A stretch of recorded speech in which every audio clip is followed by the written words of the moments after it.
Hey, je suis en retard, non? Non, c'est ça pas va, bien. ça va.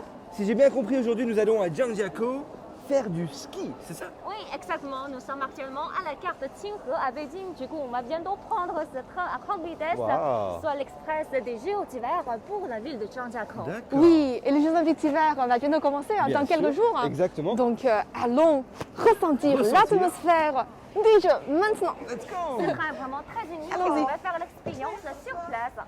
Allons-y. Si. Rebonjour à toutes et à tous, nous sommes maintenant installés dans le train. Aujourd'hui, nous allons parler des prochains JO d'hiver de Beijing 2022. Tout à fait, Jerry. C'est la première fois que je tourne dans un studio mobile. Ce studio avec une vue magnifique de la campagne chinoise. Le train peut atteindre une vitesse de 350 km/h et parcourir en 47 minutes une distance de 170 km. Auparavant, il fallait 3 heures pour ça. Oh, c'est plus rapide maintenant. Tout à fait. Oui, et il y a aussi un wagon spécial pour les médias et le signal 5G couvre tout le trajet, ce qui peut faciliter le travail pour les journalistes pendant les Jeux Olympiques d'hiver. Et j'aimerais ajouter que sur ce trajet, on compte à peu près 400 stations de base Ah oui, 5G. c'est ça.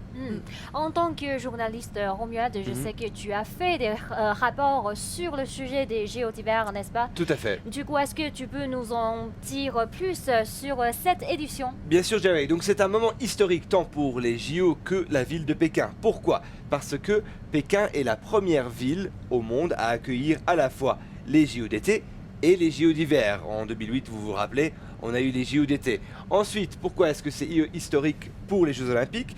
Parce que c'est le nombre le plus élevé de femmes jamais en compétition aux Olympiques. 1314 femmes vont participer cette année. C'est une super bonne nouvelle, non? C'est un pour vous? record. C'est un record, exactement. Donc les Jeux auront lieu, les 24e Jeux olympiques d'hiver auront lieu du 4 au 20 février 2022. Et les Jeux se dérouleront sur 3 sites différents. Pékin, Yanqing et Zhangjiakou. Maintenant, je vais vous donner des chiffres. 3000 athlètes, c'est un sacré nombre, 3000 athlètes qui vont se déplacer ici vers la Chine. Ensuite, on parle de 15 disciplines sportives différentes avec 109 épreuves au total. 52 épreuves masculines, 46 féminines et 11 mixtes.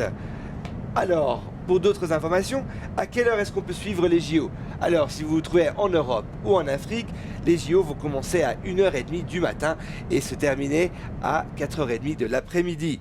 Donc voilà, c'est à peu près ce délai-là. Comme Romuald a mentionné, en fait, il y a plus de 3000 athlètes du monde entier vont déplacer vers la Chine. Pour la santé et la sécurité des personnels du monde entier qui viennent en Chine et aussi pour les résidents locaux, on a mis en place beaucoup de dispositions sur la prévention et le contrôle de l'épidémie, n'est-ce pas, Coco? Dans le contexte de l'épidémie, nous avons formulé le manuel de prévention des épidémies pour tous ceux qui participent aux Jeux Olympiques d'hiver. Selon ce document, on doit d'abord simplifier l'organisation de la compétition, minimiser les activités inutiles, en particulier réduire le nombre du personnel. Deuxièmement, les participants aux Jeux Olympiques d'hiver doivent tous être vaccinés. Troisièmement, il faut parvenir à une gestion en boucle fermée. Mais cela ne limite pas la liberté. Il y a un transport très pratique entre le site et la résistance. Et des restaurants, des boutiques de souvenirs, des supermarchés, des cafés, même des salles de coiffure, des gyms et certaines installations de loisirs et de divertissement seront fournies dans la grande zone afin que chacun ait une meilleure expérience.